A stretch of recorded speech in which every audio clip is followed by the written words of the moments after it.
ప్రియమైన యూట్యూబ్ శ్రోతలారా, మాతృదేవో భవ, పితృదేవో భవ, ఆచార్యదేవో భవ, అతిథిదేవో భవ, అభ్యాగత స్వయం విష్ణు, ఆదిత్యాయ చ సోమాయ మంగళాయ బుధాయ చ గురు శుక్ర శనిభ్యశ్చ రాహవే కేతవే నమః. విశ్వవ్యాప్త దేవీ భక్తులారా, మనం శ్లోకరూప నవగ్రహాల శ్లోకరూపానికి అమ్మపరంగా గ్రహాల పరంగా అర్థం చెప్పుకున్నాం. వేదం జోలికి పోలేని చెప్పాను. అయినా గ్రహరాజు అయిన సూర్యుని గురించి, ఆయుష్కారకుడైన శని గురించి ఆ మంత్ర రహస్యాలు ఒక్కసారి తెలుసుకుందాం. సూర్యగ్రహం మూల మంత్రం ఓం ఆసత్యేన రజసా వర్తమానో నివేశయన్ అమృతం అర్త్యంచ హిరణ్యేన సవితారథేన దేవో యాతి భువనా విపశ్యన్. ఆ సత్యేన రజసా వర్తమానః, సంపూర్ణమైనటువంటి సత్యముతోడను రాజస గుణోపేతుడై ప్రవర్తిస్తూ ఉంటాడు సూర్యుడు. ఎందుకంటే గ్రహరాజు గనక రాజసం, రజసా వర్తమానో ప్రవర్తమానం, నివేశయన్ అమృతం అర్త్యంచ. ఆయన ప్రవేశంతోనే నిద్రలోనే మరణానికి జారుకున్న వారు కొందరైతే, అస్వస్థ గురి అయిన వారు మరికొందరు. సంపూర్ణ చైతన్యవంతులైన నాడు పునర్జన్మ వానికి లభించిందని. సూర్యోదయంతోనే మర్త్యులు అంటే మరణం గలవారు, వారికి అమృతత్వం వెలువడుతుంది. ఎందుకంటే విశ్రాంతి తీసుకున్నాడు రాత్రి గనక, పునశ్చైతన్యవంతుడై ఏ కార్యక్రమం చేయడానికి సిద్ధంగా ఉంటాడు. సూర్యకిరణాలతో పాటు వానికి చైతన్యం వస్తుంది, అమృతత్వం వస్తుంది. హిరణ్యేన సవితారథేన, బంగారుతో పూంచినటువంటి రథంలో హస్తసవితృ సావిత్రు, సూర్యరథంలో అని చెప్పచ్చు. సవితాదేవి, సవితాదేవితో కూడినవాడై దేవోయాతి, దేవమార్గంలో గగన వీధిలో భువనా విపశ్యన్, ప్రపంచమునల్లా చుట్టి వస్తూ ప్రపంచమును తన దృక్కుల చేత, సహస్రకిరణముల చేత చూస్తూ ఉన్నాడు అని. సూర్యుని వలన తేజస్సు వస్తుంది. చీకటి పోతే భయభ్రాంతులు పోతాయి, అజ్ఞానం పోతుంది, సుజ్ఞాని అవుతాడు, వెలుగు మొహం చూస్తాడు. ఇన్ని ఇక్కడ ఉంది. రాత్రివేళ మానవుడు మరణించినట్లే నిద్రలో ప్రాణం పోయిన వారు అనేకులు తిరిగి సూర్యోదయంతో ప్రాణకోటి పునర్జీవం పొంది చైతన్యవంతమవుతుంది. బంగారు రథంపై సావిత్రితో లేక సూర్యరథంపై దేవతా మార్గంలో అనగా గగనమునందు ఉండి ప్రయాణం చేస్తూ లోకాన్ని వీక్షించుతున్నాడు. ఇటువంటి వానికి మరి ఒక్క నమస్కారం కూడా లేదు. అది పెద్దగా స్తుతి అంటామా? కాదు.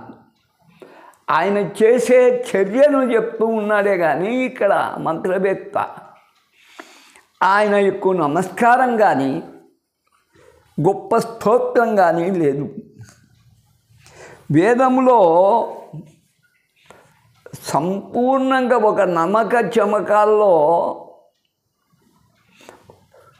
ఒక నమ్మకంలో మాత్రమే శివునికి నమస్కారం ఉంది.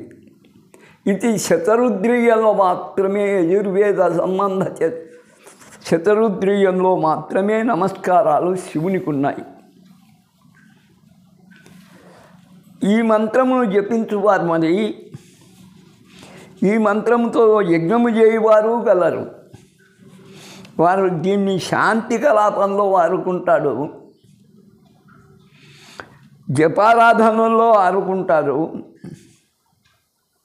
యజ్ఞయాగాదుల్లో నిర్వర్తిస్తారు. పాపములు పటాపంచలవుతాయి. ప్రపంచంలో కనబడుతున్న మురికే కాకుండా మానసికంగా కూడా కల్మషం తొలగిపోతుంది. ఈయన ఆరోగ్య శాఖ మంత్రి. ఆరోగ్యం భాస్కరాదిచ్చేత్తని భాస్కరుని వలె, భాస్కరునికే ఆరోగ్య శాఖ మంత్రి భాస్కరుడే. ఆయన కుమారులు అశ్విని దేవతలు కూడా దేవ వైద్యులే. ఓం రమ్మని జపం చేసుకుంటే చాలు అని పైన చెప్పాను. ఆత్మధైర్యం, ఆరోగ్యం లభిస్తాయి, పాపాలు పడాపంచలవుతాయి. మరి ఇక్కడ అదేం లేదు. కేవలము ఆయన దృక్కుల చేత మానవులు సైతము పునశ్చైతన్యము పొందుతున్నారు, అమరత్వం పొందుతున్నారు అన్న రహస్యం ఒకటి బయటపడింది. ఇక శని మంత్రానికి చూడండి, నాకు తోచిన అర్థం. ఓం శమగ్నరగ్నిభిస్కర ఛన్నస్తపతి సూర్య శంభాత్వపాపస్థిత. అగ్నిజ్వాల నుండి, అగ్ని సూర్యుని తాపము నుండి, పాపము నుండి రాసినారు, దిద్దుకోవాలి.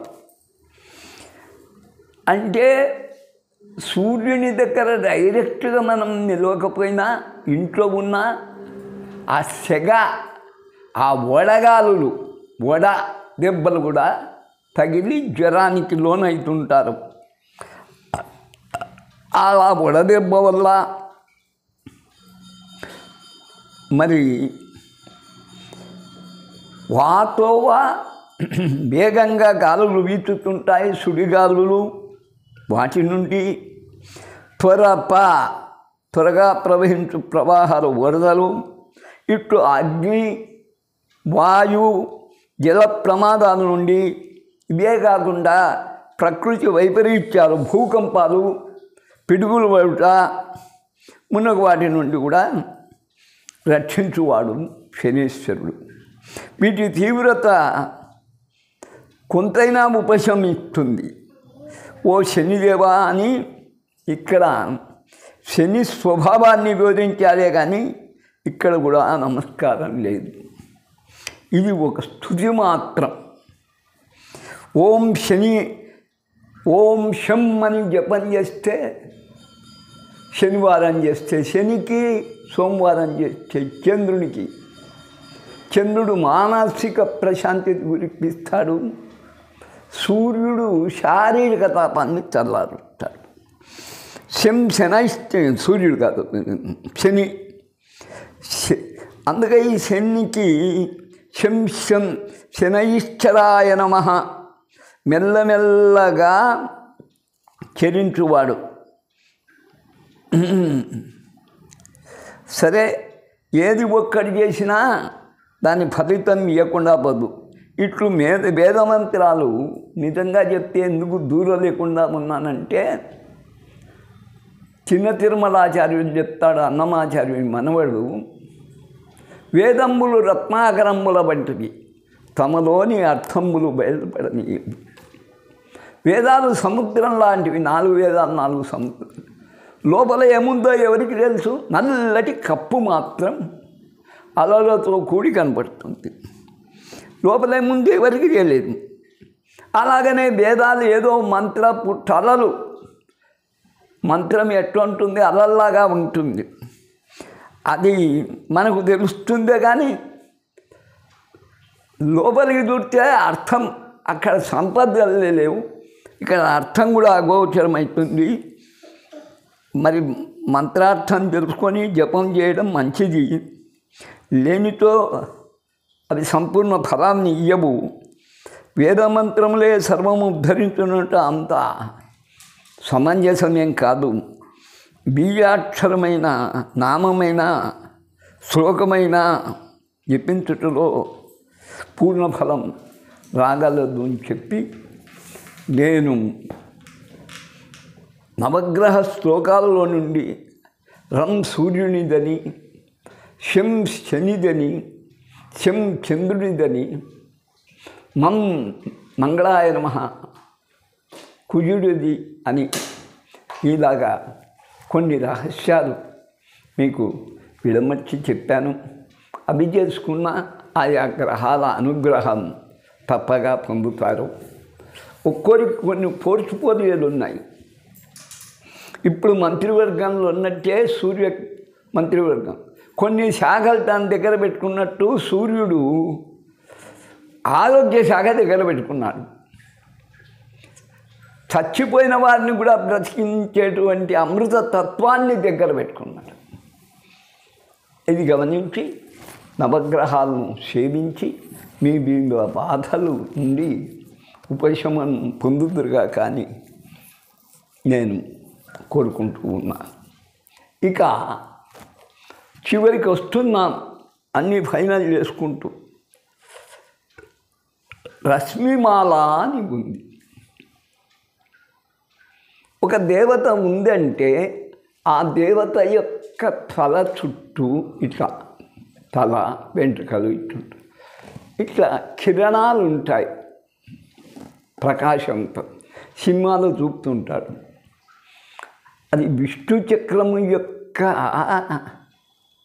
పండ్లలాగా ఇలా ఉంటాయి. అలాగనే దాన్ని రశ్మిమాల అంటారు. వారి వారి శక్తి సామర్థ్యములను బట్టి రశ్మిమాల ఉంటుంది. ఆ ప్రభావం మునీశ్వరులకు కూడా ఉంటుంది, దేవతలకు ఉంటుంది. వారి వారి శక్తిని అనుసరించి ఆ ప్రభ మనకు ద్యోతకమవుతుంది. మరి వేదమాత మంత్రాల నుండి ఆ వేదమాత చుట్టూ ఏర్పడిన రశ్మిమాల ఏమిటో, లేదా జగన్మాత అయిన లలితా పరమేశ్వరి శీర్షము చుట్టూ ఏర్పడిన ఆ రశ్మిమాల మంత్రములేవో ఇప్పుడు తెలుసుకుంటారు. సంవత్సరానికి 360 దినాలు, దానికి 36 సంకేతం, 36 దేవీతత్వాలు. శివతత్వాలు 24, పురుషతత్వాలు 24, దేవీతత్వములకు వచ్చేవాడికే 36. అలా 36 సంఖ్య యొక్క ప్రాముఖ్యం 360 దినాలు మరి తత్వాలకు భావించి 36ను స్వీకరించవచ్చు. ఈ రశ్మిమాలలో 36 మంత్రాలు ఉన్నాయి. మరి ఈమెను రశ్మిమాల దేవతను మరి ఆవాహన చేసుకోవాలి. ఆమెకు కూడా అంగన్యాస కరన్యాసాలు ధ్యానము ఇవెల్లా ఉన్నాయి. అవి ముందు తెలుసుకొని లోపలికి ప్రవేశిస్తాం. మహామహిమాన్వితమైన ప్రతి దేవతలు తల వెనుక భాగమున సుదర్శన చక్రములాగా ప్రకాశించు వలయము తుండును దేవతలకు.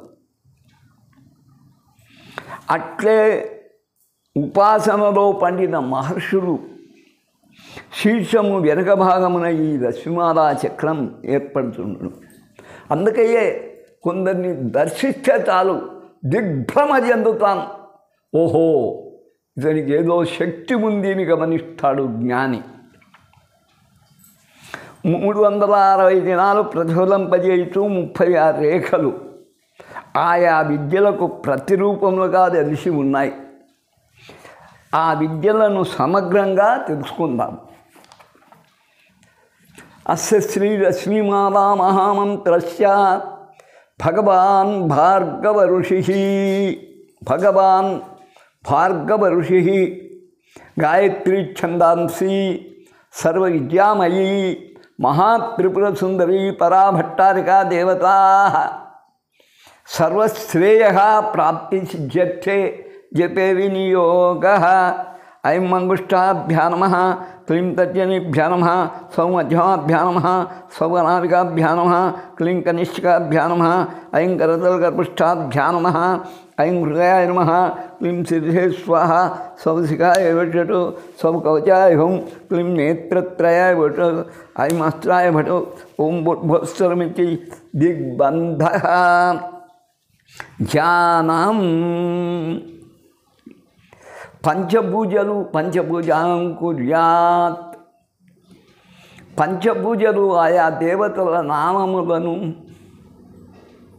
పట్టి చేయవలసి ఉంటుంది.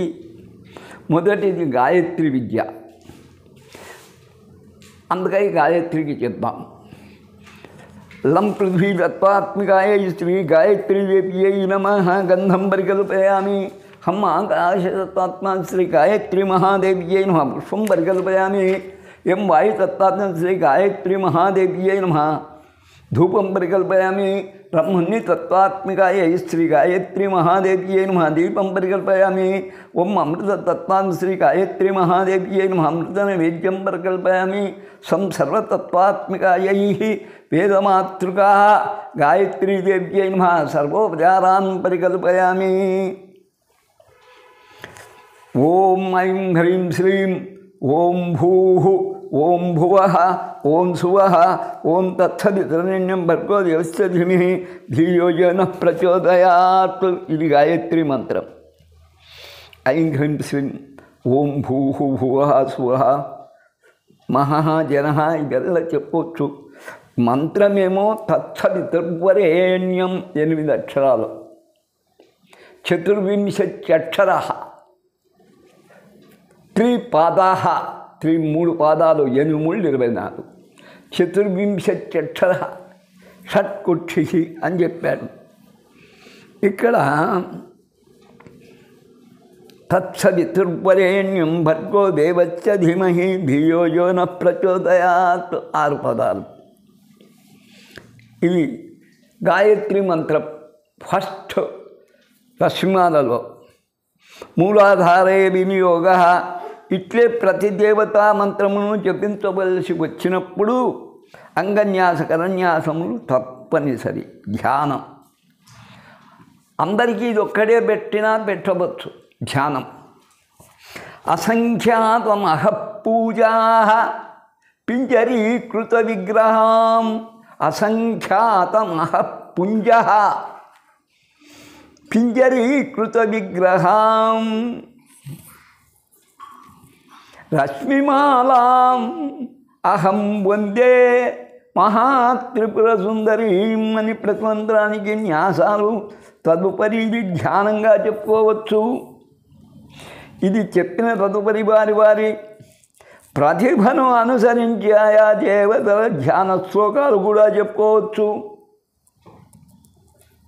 గాయత్రికి మాత్రం స్త్రీదేవతగా భావించిన ముక్తా విద్రుమహేమ నీలధవళఛాయై ముఖై త్రియక్షణై యుక్తామిందు నిబద్ధరత్నమకుటాం తత్వార్థవర్ణాత్మికాం గాయత్రీం వరదాభయాంకుశకజం శుభ్రం కపాలంగదాం శంఖం చక్రమధారయుంద అధారవిందయుగళం హస్తైర్వహంతిం భజే అని ధ్యాన శ్లోకం చెప్పవచ్చు. కానీ గాయత్రి మంత్రం మాత్రమే, ఆమె దేవత కాదు, సూర్యుడు శివుడే దీనికి అధికారి అని కొందరు పురుష దేవతగా భావిస్తుంటారు. వాళ్ళు ఎప్పుడు కూడా స్త్రీ దేవతకైతే యాకుందేందు అలా వస్తాయి, పురుష దేవతకైతే యహ అని వస్తుంది అంతే, స్త్రీ దేవతకు యా అని వస్తుంది. యో దేవ యహ దేవ యో దేవ సరితాస్మాకం ధియో ధర్మాదిగోచర ప్రేరయేత్తస్య భర్గస్య తద్వరేణ్యముపాస్మహే. ఇది నిజంగా వశిష్ఠ గాయత్రి, అనాది నుండి వచ్చే గాయత్రి. తత్సవితురణ్యం భర్గో దేవస్య ధీమహి విశ్వామిత్ర గాయత్రి. ఈ తేడాలు తెలుసుకోవాలి.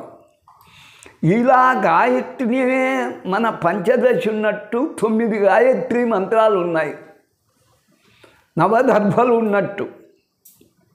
ఆ 9 గాయత్రి మంత్రాలు తెలుసుకోవాలంటే అతి రహస్యం గాయత్రి ఉపాసకుల దగ్గరికి మాత్రమే వెళ్ళాలి. ఇకపోతే రెండవ విద్య ఐంద్రియ విద్య, అంటే ఇంద్రుని విద్య అని. అంగన్యాస కరన్యాస ధ్యానములు చెప్పుకోండి, తదుపరి మంత్రపఠనం చేయండి. ఓం ఐం హ్రీం శ్రీం ఓం యత ఇంద్ర భయామహే తతో నో అభయం పృథి మఘవంచగ్ధి తవ తన్నభూతయే విద్యుషో విమృతో జహి స్వస్తిదా విషపతిర్వృత్రః వివృధో వశీ వృషేంద్రః పురయేతు ఏతునః స్వస్థిత అభయంకరః. ఇది ఐంద్రియ విద్యా. సప్తషష్ఠవర్ణాః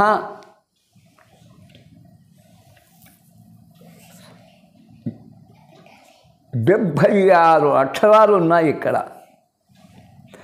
ఈ మహామంత్రానికి నేను కూడా అర్థం ఛేదించరా ఇంతవరకు, పెద్దవారిని అనుకరిస్తాం. సంకటే భయనాశిని. ఈ మంత్రము ప్రాణ సంకటం కానీ జీవనంలో సంకటాలు వచ్చినప్పుడు మనం సంకట గణపతిని కొలిచినప్పుడు ఐంద్రిని కొల్చవచ్చు. భయనాశిని, భయమును పోగొడుతుంది. హృదయే, ఈ 67 అక్షరముల మంత్రం పఠించినా లేక జపించినా సంకటాలు తొలగిపోతాయి, భయం వైదొలుగుతుంది. ఇది ఇంద్రుని సంబంధ విద్య.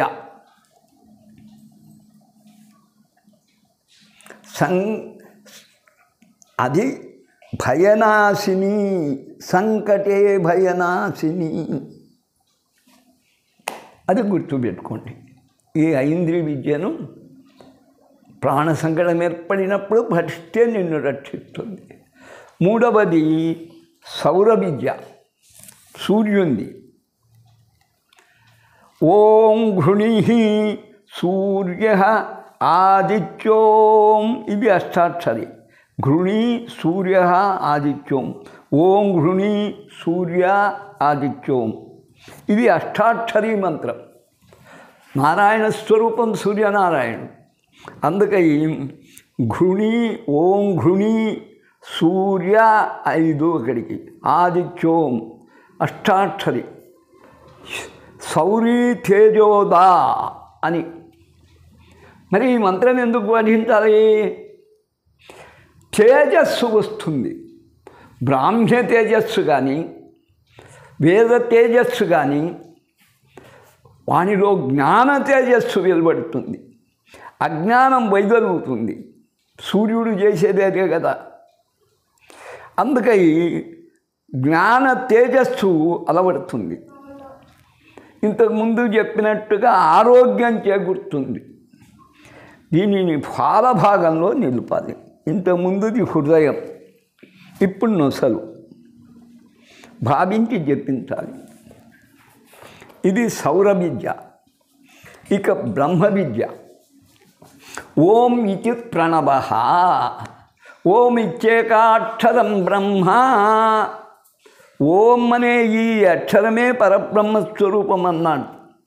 దాన్నే ప్రణవం అంటారు. కేవల బ్రహ్మ విద్య ముక్తిప్రద.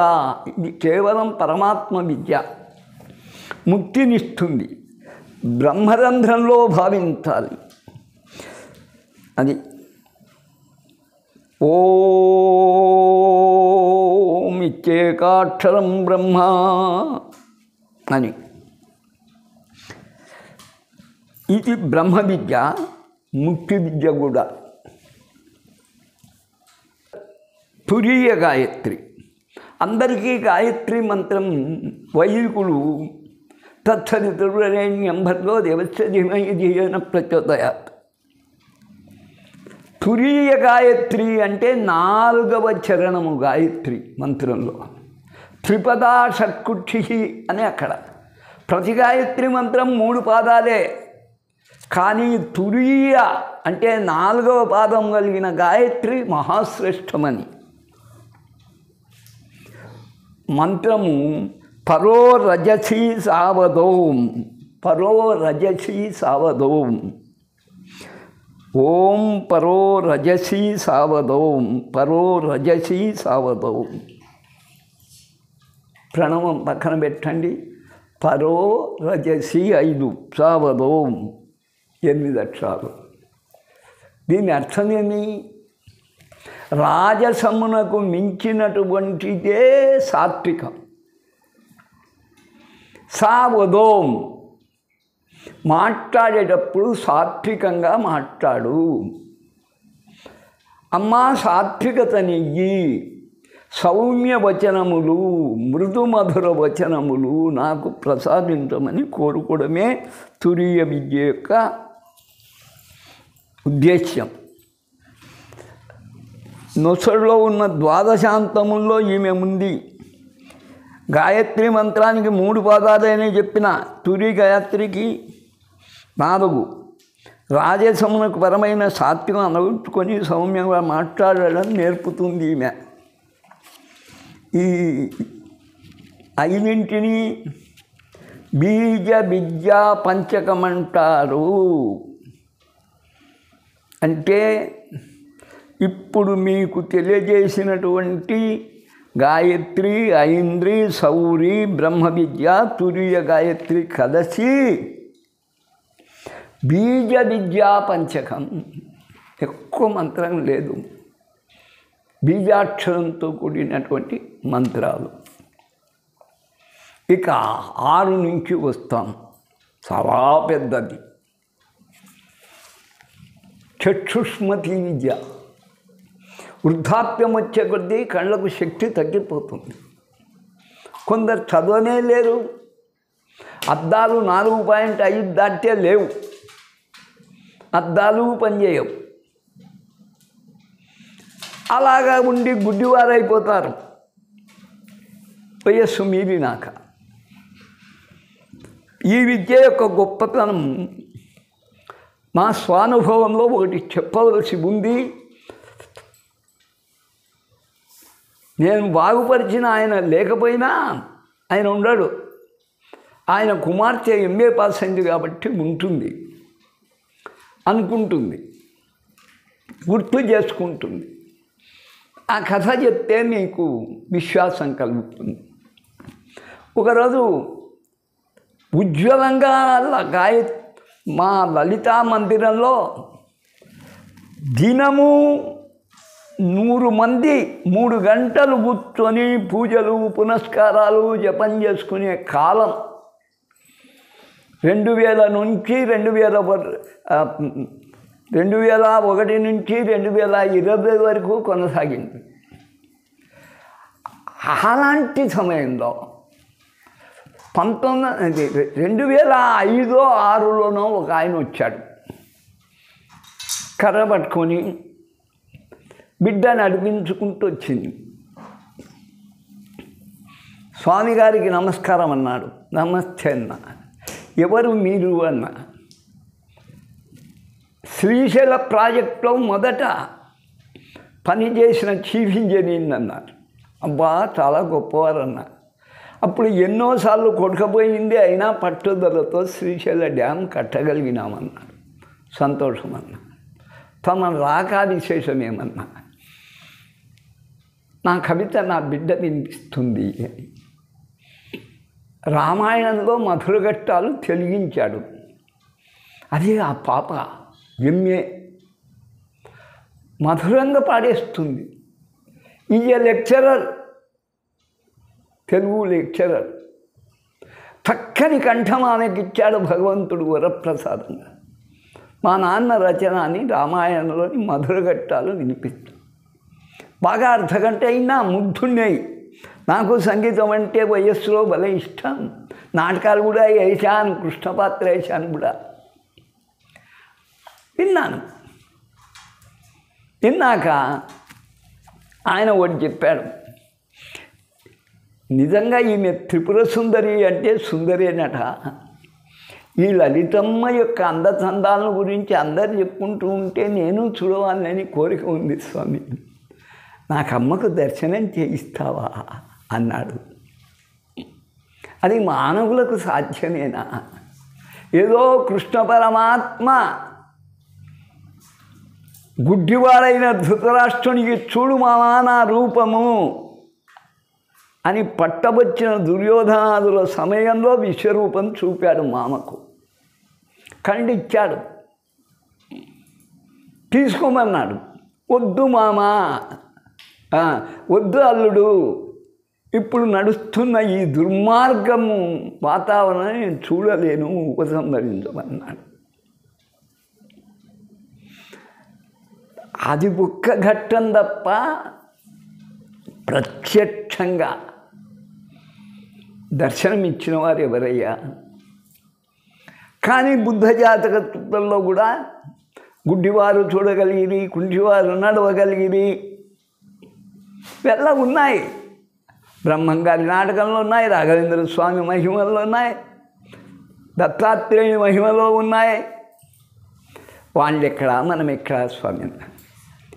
మీరు ప్రయత్నం చేస్తే సాధించగలరు అని చెప్పాడు. అయితే పెద్ద మంత్రం ఇస్తా, చేయగలుగు. ఇంకా 2 నెలలుంది దసరా. శ్రావణం భాద్రపదం దాటితే ఆశ్వీజం కదా, ఈ 2 నెలలు ఉపాసించని శ్రావణ మాసంలో ఉపదేశం చేశాను. అంతే. దసరాలో ఆయన ఖండ్లతో వచ్చాడు. అద్భుతంగా తన రచన తను వినిపించాడు. అమ్మను గురించి అమోఘంగా పాడాడు. ఇది విషయం. ఈ కథ చెప్పి, ఈ మంత్రం చెప్పి ఈరోజు ముగిస్తాను.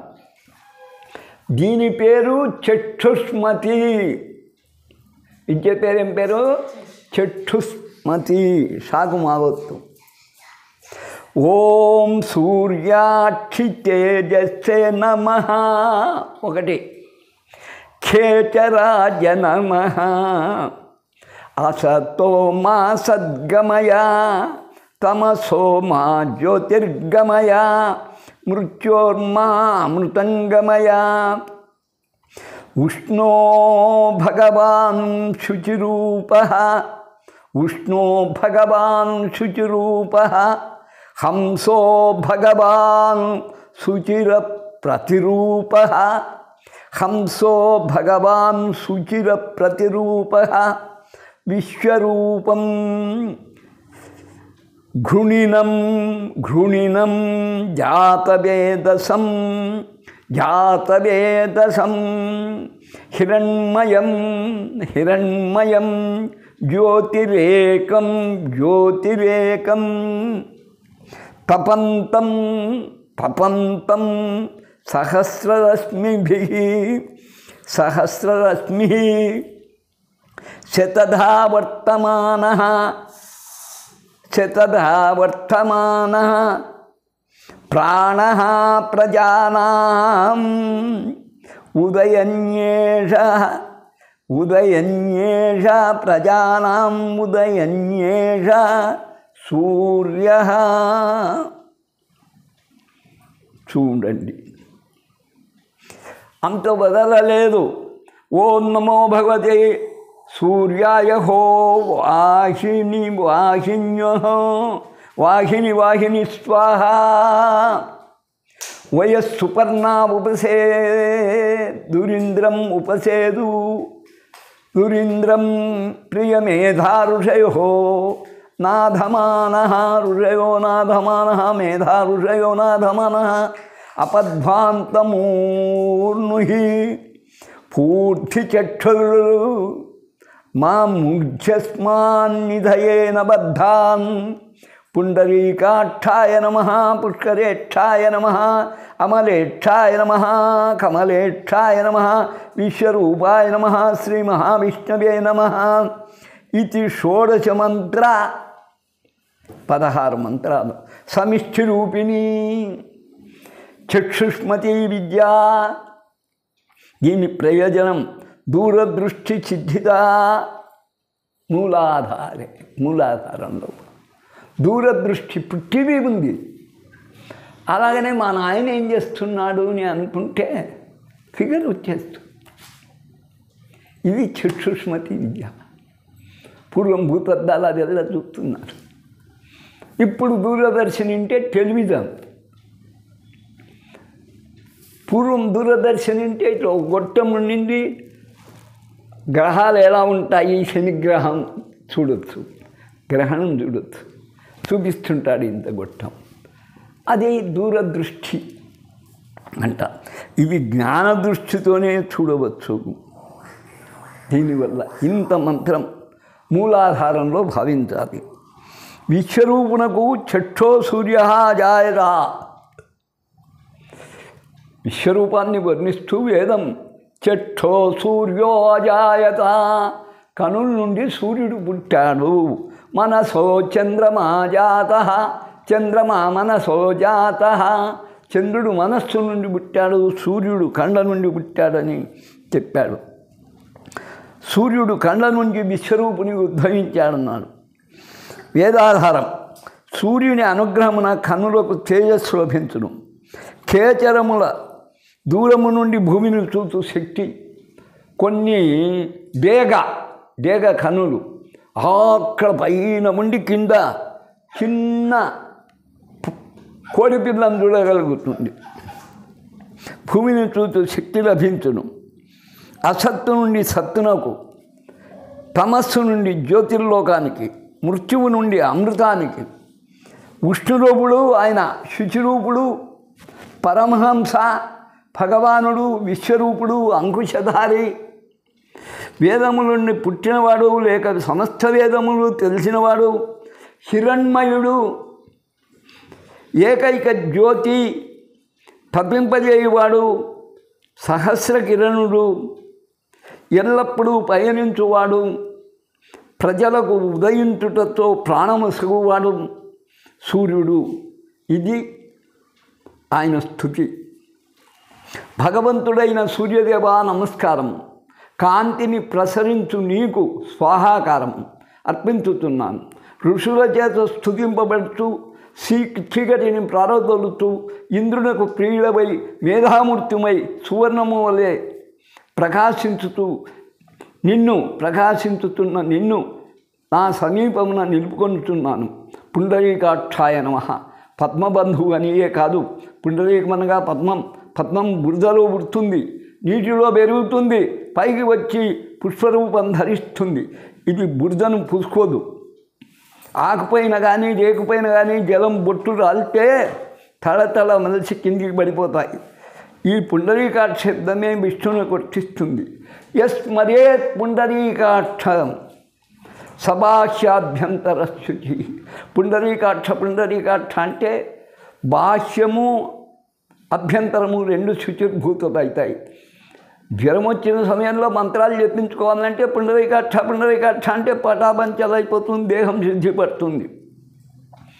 శుభం కలిగించు పవిత్ర పుష్కరుని వంటి కన్నులు గలవాడ, మలినం లేనట్టి కన్నులు గలవాడ, విశ్వరూపుడా, మహావిష్ణు స్వరూపుడా, హే సూర్యనారాయణమూర్తి నీకు నమస్కారం.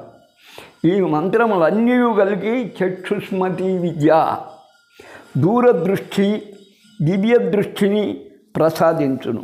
మూలాధారమునందు దీని భావించి జపించవచ్చును. ఓం తత్సత్. ఇది మహావిద్య. ఈ రోజుకు ఇక్కడికి ముగిసింది. సర్వే జన సుఖినో భవంతు. ప్రతి ఒక్కరూ దివ్య దృష్టిని దీనివల్ల సంపాదించుకుంటారు కనుక చక్షుష్మతి విద్యను సాధించేదానికి ప్రయత్నం చేయండి. చాలా 67 అక్షరములు గల మంత్రం కదా అనుకోకుండా కృషి చేయండి. కృషితో నాటి దుర్భిక్షం. మరి అలాగనే జపంతో సాధించలేనిది ఏమీ లేదు. సర్వే జనా సుఖినో భవంతు.